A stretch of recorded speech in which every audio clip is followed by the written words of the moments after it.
Record. Get that out of the way. Pull your thing back up. So I was giving you too much credit. Too much credit. I take it all back. Really, Gordon? Why didn't you get this? Well, I didn't take this. Okay, everyone. It looks like everyone's here, so I'm just going to go ahead. Next up is Kathy Glennan, who is, of course, our chair-elect for the RSC. Wow. Okay, I'm going to soak that in. Thank you all. I'm going to do a thought experiment here that goes against everything you've heard in the first half of this pre-conference, which is RDA is not ready for you to use in the beta version. We're going to pretend that it is. So you have to use your imaginations here because a lot of the supporting things that you might really need are not there yet. But I thought you all might like to see. One of my things when I was training people when we were transitioning from AACR2 to RDA was if the instruction was there in AACR2, you'll find it in RDA. It just might not be exactly where you expect it. I really think that's the same situation moving from the original toolkit to the beta and what will eventually be the new toolkit. So I'm starting with these caveats. We anticipate additional changes to some of the rules that I'm talking about today, which may include simplification, reorganization, and some other things. So just be aware that I'm working with what's there, but this is a beta site, as we've said before, so changes are still going to keep happening. And I'm going to be making a lot of reference to how I'm going to apply these various options and which ones I'm going to use and why. Of course, I'm making all that up because there are no policy statements yet available because you can't really write policy statements to text that isn't finished. So this leads to some assumptions that I'm going to be making. Generally, I'm going to be following my institution's current practices for capturing authority data, which are grounded in the LCP-CCPSs. And that's based largely on my instinct that the overall impact of making these decisions and what you're going to choose really isn't going to change, especially in the context of MARC 21. However, I'm trying to think outside of MARC 21, so you're not going to see any MARC tagging in any of this. But this is actually from a real example that I did a few months ago. I was reviewing someone's name authority record, and I thought, what if I started trying to capture the steps that I went through to review that and make sure it was up to snuff, and then tried to find those instructions in the beta toolkit. So that's what this exercise is. So although I'm trying to think outside of MARC 21 and I'm not going to be showing you MARC tagging, I am still creating an authorized access point as part of that, and that there's a very inherent assumption in that therefore I'm not doing linked data. So my example is this particular sound recording. On the label and on the cover here, you can see that I have a pianist who's credited, and that's the person that I'm trying to figure out what I'm going to do with. The program notes say that he's a native of Venice. They state 2 places where he studied and where he currently teaches. So this is all information, and based on catalog or judgment and all of that, I can decide what I might include and what I might not. And reasonable people in this room under current instructions and policies will disagree about what to do. But that's all the information that I found. So I'm going to start with name of person. Now, everything that's hot linked here does link to an actual beta toolkit instruction. The challenge is that it's not going to actually open up in a reasonable fashion. So I'm going to have to log in as Jamie. And I don't know how many times we're going to find this to be especially useful. So I had name of person, if I remember correctly. So this is how I use the exact title search. I know it's name of person, so I'll get there directly. And so here it is. Here's my for all of you. Here's my definition and scope, all the things that I might want to know. And I can start seeing that there are links here too to preferred name of person and variant name, which I'll get to in a minute. So I see that I'm going to record this element as a value of a nomen entity. And that somehow was clear to me at the time I did the slide. It's probably here somewhere. There it is. Record this element as a value of a nomen entity. Then I'm going to record it as an unstructured description. Why do I think that? Well, it says recording an unstructured description, and then it tells me all of the other recording Options are not available for this. So this is definitely an unstructured description. And I'm going to do it as a nomen string. I'm not going to bother taking you to that. But if you need to know what that is, there's an RDA instruction for that. And you can get to that by following nomen. And then if you want to know what a nomen string, again, it's all hot linked. So this is a nomen entity that I'm recording as an unstructured description. And I'm going to transcribe the form that I found in the source of information, which is the disk label. And I'm going to transcribe the value using transcription guidelines, which are currently in the guidance chapter.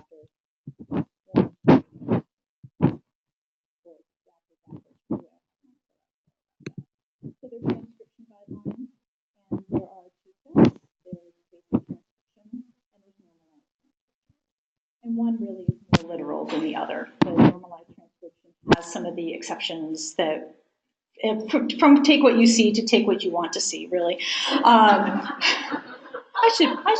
should trademark that one. So normalized transcription allows for changing of capitalization, clarifications of punctuation, and all of that kind of stuff that we do. So I'm going to pick whichever one of those makes more sense in my situation and my institution.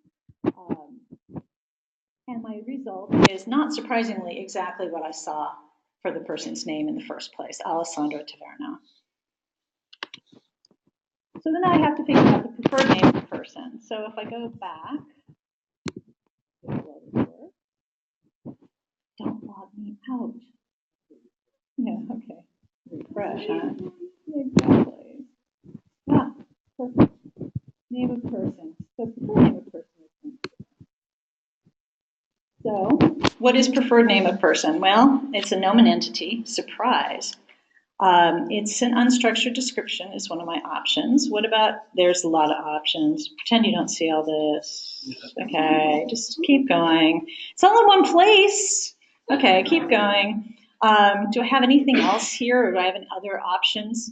No, it has to be an unstructured description. The structured identifier and identifier are all not valid for the preferred name of the person. So it's an unstructured description. The next thing I have to do, which obviously I wouldn't even be looking at it, pending authority records, is what the case, but I have to determine the personality.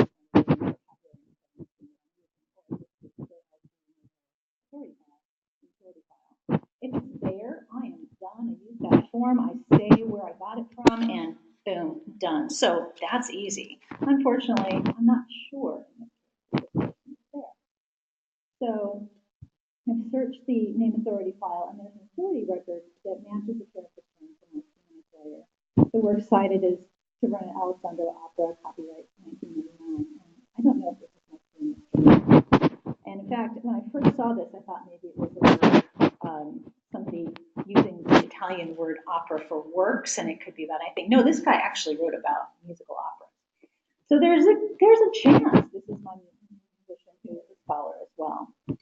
So I had to look for more information. I went to the app, and I saw that person who was in the authority file already was born in 1965. So that's a useful piece of potentially disambiguating or identifying information. But I don't have enough yet. So I searched Wikipedia, and I found a entry for my pianist, who was born in 1983 in Portugal, Venice. Okay, this is not the same person, so I have to keep going.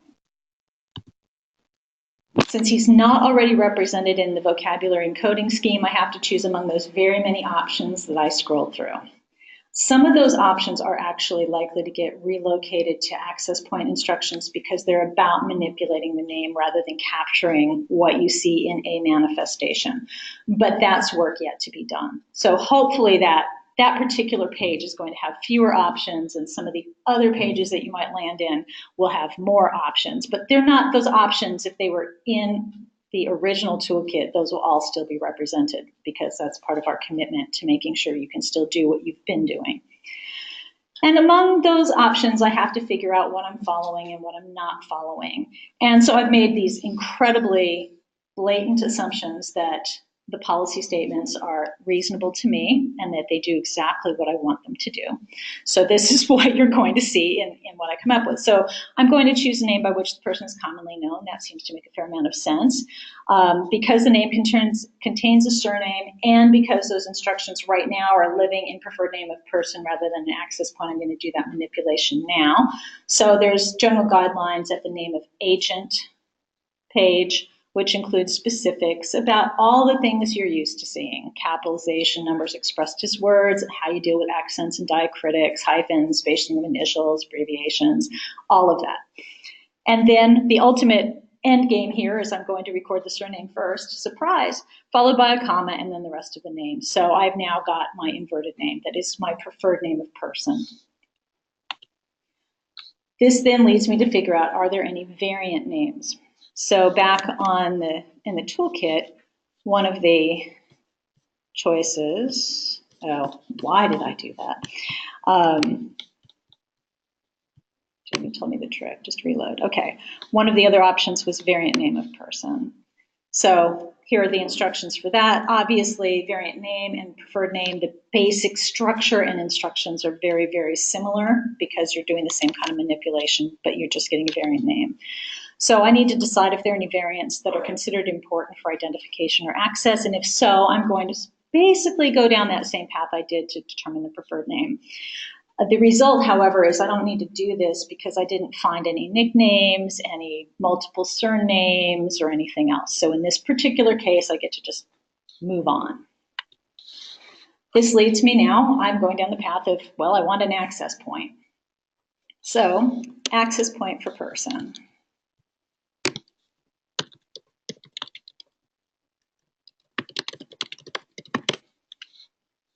And that gets me here. So now I can see it's recorded as a value of a nomen entity, so that's familiar. But it's not an unstructured description. There are instructions here for a structured description and not for an identifier or an IRI. So I have one option. An access point is a structured description. And because, as we already know, my guy's not in the authority file or the vocabulary coding scheme I'm using, so I have to select among those options.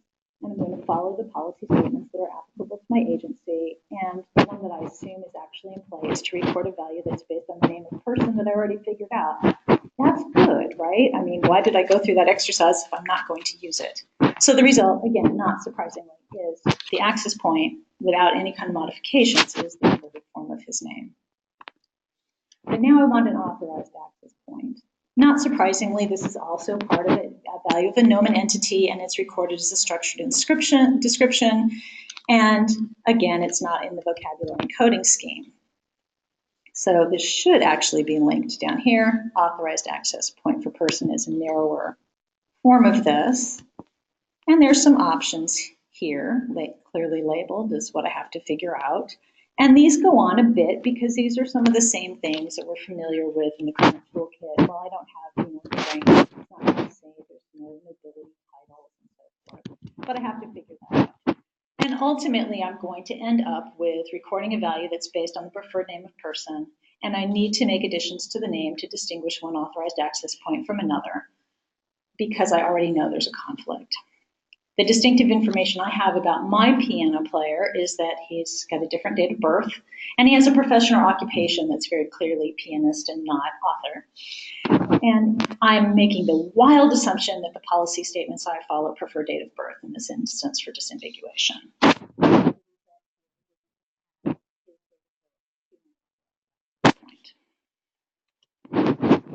Then, of course, I need to go through that exercise. So if there are variant access points, well, obviously, there aren't any variant names that I came up with, so I'm not going to come up with any variant access points.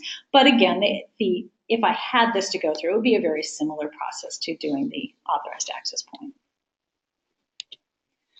So now we get to the fun part. Is there other data that I might want to capture that's not part of the access point? And you can do this, I believe we still got this as instead of or in addition to, essentially. Because of the 4 recording methods, I've got multiple ways of capturing information. So if I grab his date of birth as 1983, this is a structured description. Why is that? Birth. Whoops, wrong one.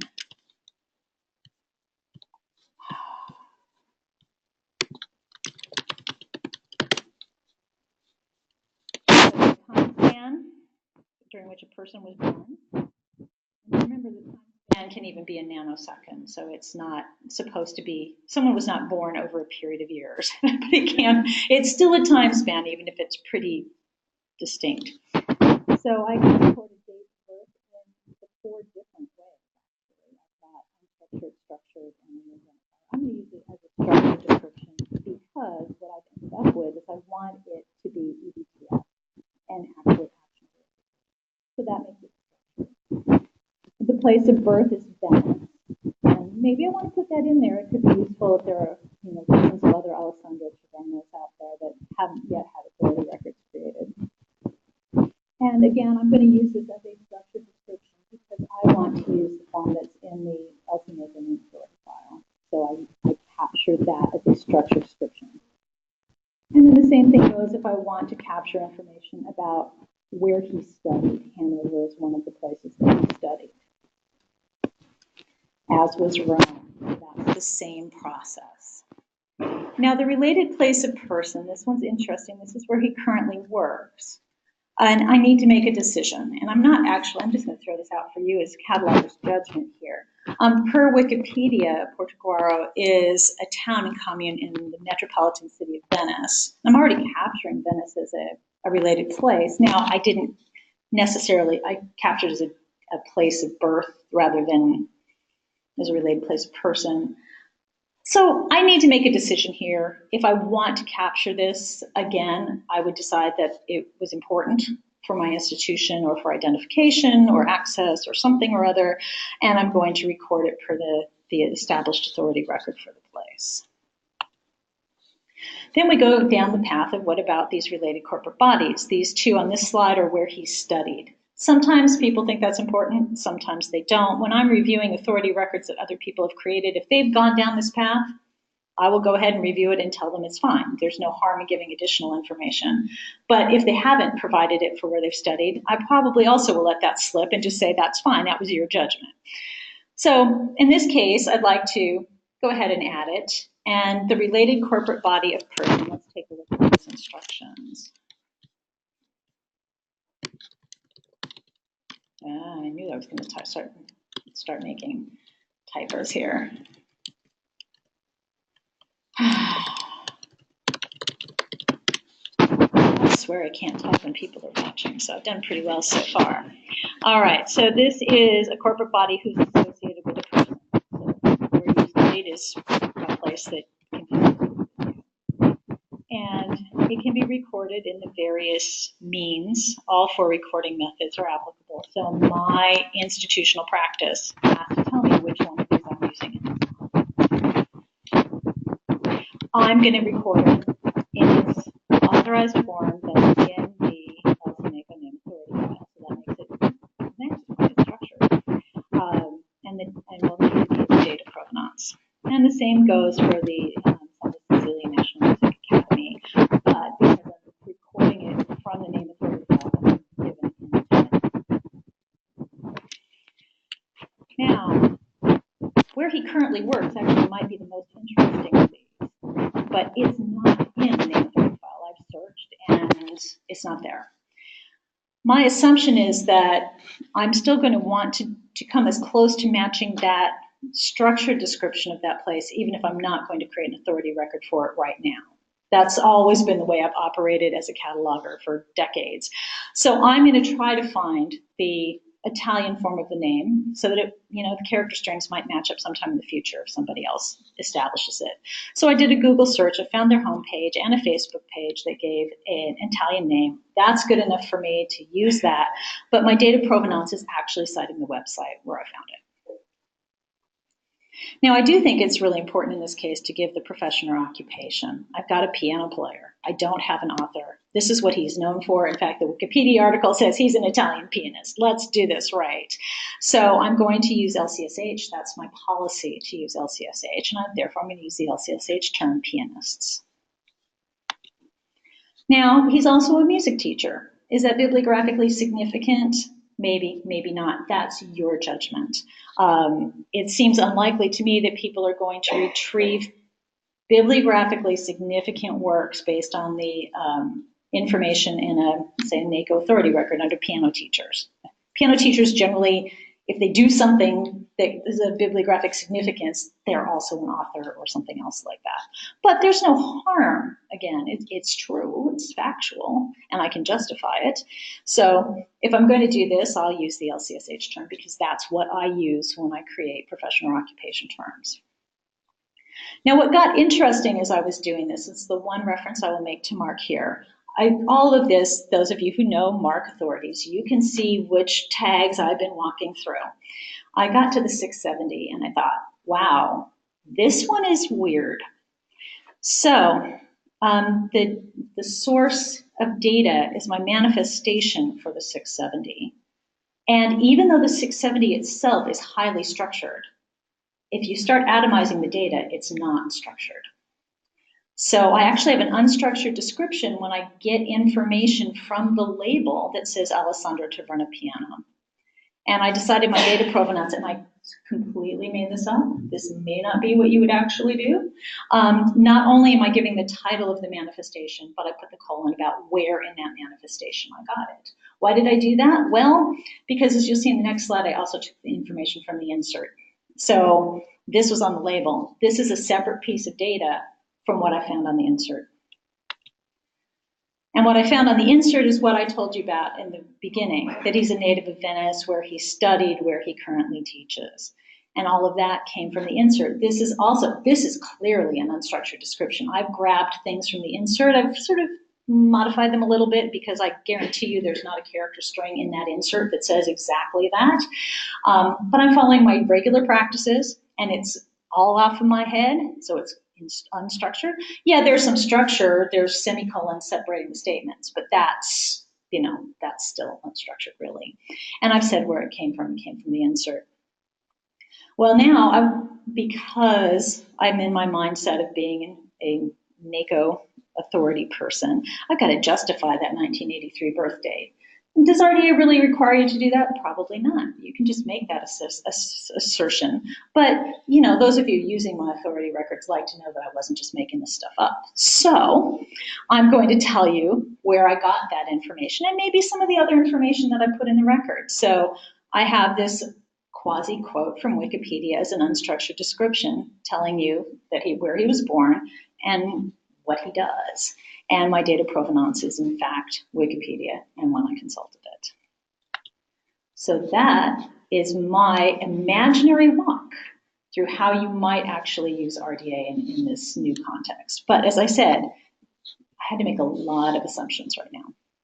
So, any questions? Mark.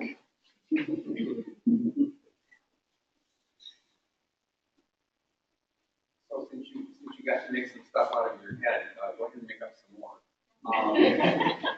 With some of the data that you had, because it's not being presented in a form that's found in an authority file, you explained to us the provenance. And in the case of the name of the school where he teaches, do you envision a need or a desire to provide that data provenance in the record for him, even though the record is really not about the school where he teaches? Right. So this is where the data provenance is still a little confusing to me personally. And Gordon talked this morning about the various kinds of data provenance that you might, in some ways in MARC right now, we're already assigning data provenance to the entire record. If your library gets slammed into the 040 for an authority record or even a BIB record, the whole record's associated with your institution. Because you've had some contribution to, there is a statement about everything in that record is from your institution. How we would end up doing this, I don't know. I mean, typically right now we wouldn't capture this piece of information, but because I was atomizing it and in a linked data, if I'm thinking outside of MARC, then I probably do somehow want to say where I got the piece of information from. Okay, just so I follow, what you're saying is that in MARCHKey, the 040 is going to identify you or your institution as a data provenance source for this piece of data that is not otherwise. That's the way I currently think of it. So how's about that for a lot of wiggle words there? But yeah, I do think that data provenance right now in a MARC environment, if your library symbol's in the 040, there is some data provenance associated with your institution. Well, let's not think about what happens when you actually modify somebody else's record. Well, but if I modify your record, then there's responsibility on me as well. Bob, yeah, I'm not sure that's on. Yeah, it's probably not. So I have two questions. First of all, I really was impressed with the walkthrough. I was trying to follow my laptop, but I just, for instance, I have one of the details. You were going through about adding a date of birth to the authorized access point. You said, oh, well, look, suppose we go to the place where it talks about recording a date. Where did it tell you? Where did it tell you the comment from the date? That's a good question. I'm not sure that there's probably nothing in RDA. So the question, I'll repeat for the recording, and those of you who couldn't hear Bob too well. When I went ahead and structured my access point and put comma 1983 dash, what told me to do the comma and in fact the dash, right? Kate has an answer maybe. I was going to say, I can answer. Oh, perfect. So Appendix E, which would have talked about punctuating access points. If you look at where did it go? It went bye-bye. So what I'm assuming that your institution's hypothetical practices in the future would tell you, okay, this is how we expect you to record this in a structured description. Right. So what's going to be different, and the reason it's not in RDA is not. So first of all, RDA is not going to require access points because linked data is one of the options. So there goes your access point. But internationally, access points are going to vary. Different choices are made about whether you use the 1983 dash or you say born 1983 or whatever else. So that has to live at a lower level in RDA that will tell me to do that. So like I said, it was one of the assumptions I made that practice was not going to change within the US. The reason I asked the question is I'm trying to imagine, RDA, I think that one of the things here with RDA was in the adjustment people that it is possible to go through and say, oh, this is what I have to do and I can figure it out. So far not seeing being able to figure out what you have to do from the text. And things like how do you actually structure. But then the other question I had was, basically, nobody's going to be able to figure out what this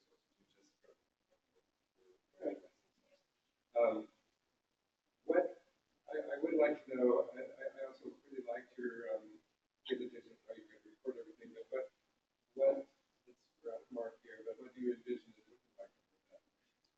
So I think a lot of it's in Mark. It still doesn't look very much the same. So I went through this deconstruction exercise, but it sort of dovetails into the question that Mark Scharf asked, is like, so with this particular data provenance for the where he currently works, I would not currently capture that in my authority record right now, that I got that from there. I would just say it was, it's not in the authority file. That's all I would say. So is that going to change? Not in the short run. In the long run, I don't know. Mark is going to have to really struggle with how much of this granularity in things that have been introduced in the new toolkit. Then do we continue to try to expand Mark to accommodate that granularity, or do we put our energies somewhere else? And that's not my decision to make, as I'm not currently on those groups. Okay. So what would you envision when you're in the non-market environment? Okay, linked data environment. Recording, are we still going to sort of see something that's a discrete unit of lots of information, or can we off somewhere and you have to figure out how it all goes together? So I've heard different things, and there are many better qualified people in this room than I am to answer this question, but I've heard, so in a linked data environment, you're going to have a lot of statements, but there should be an ability to collect those statements together and say these are all related to this thing, they can also live independently and interoperate as linked data. That's my basic understanding. So there would be nothing preventing us from collecting a group of statements and saying, is this more or less correct? Okay, good. Good. So I think we can do what we need to do. We can say these statements are all associated with one another. Louise? Going back to the statement earlier that there's nothing required amongst toolkit entries, that if you were a cataloger and you were not concerned with the name authority file as a vocabulary, that you could just simply construct the access point to the person and stop there.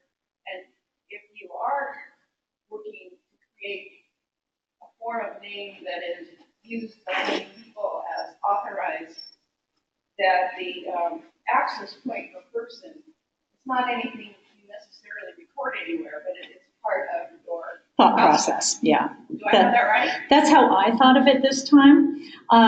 As we continue to morph the instructions from the way they're currently broken down, we want to bring a little more rigor to how we decide where the structuring instructions are as opposed to the recording instructions. Some questions will come out. I think most of the instructions that are specific to building authorized access points really are about access points as a whole and those options. Because if the process of creating a preferred access point and an authorized access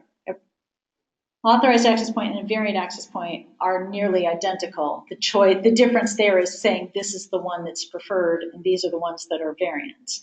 So really the instructions about how you walk through that process live at the access point level, not at the authorized versus variant level. So that's likely to be how this shakes out over time. Adam. This might not be a clear question for you, Kathy, I'm not sure. When I was looking at your related corporate body of persons, I wondered, I'm not sure I've ever understood why we couldn't have related corporate body of agent, and rather why we have to have three separate things that are related corporate body of person and corporate body of family. Why couldn't that be generalized?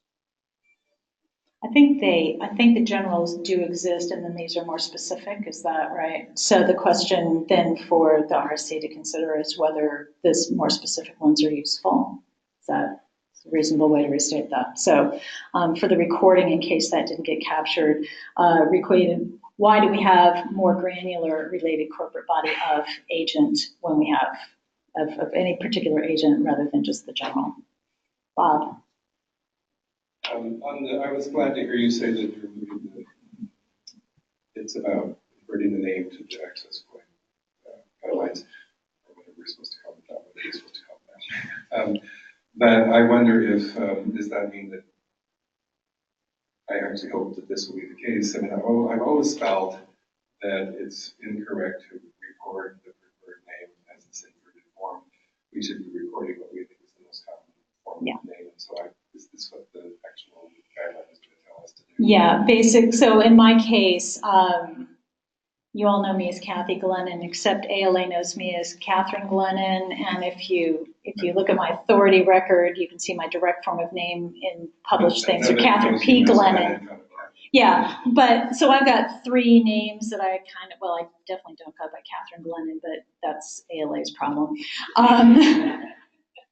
But those are all forms of my name that you're going to find, and you would capture each one of those in direct form because, as you say, I don't refer to myself as, hi, I'm Glennan, comma, Catherine. Although you might find me in a telephone book that way, if such things even exist anymore. So you'll capture my name, you'll figure out which one is preferred for the purposes of what you're doing, and then, and only if you're doing access points, do you care about whether it's inverted or not. Right, so we should be, so we will record it. In direct order. In direct order. I suppose we will maybe hear about this at the Mark session, but I hope that there will be a place. This is another anomaly about the current way we're doing this. Preferred name, there's no place to record it except as part of the authorized access. Right. That won't be changing. Yeah, it's one of the many things that by going down this path, RDA has created some additional elements that there's no easy way to accommodate in MARC. And preferred name in direct order is one of those things that there's not an obvious place to, you can atomize it and say, this is exactly what this is. Manifestation statements in all their various forms are another one of those. Okay. Jamie says I'm done. She's done.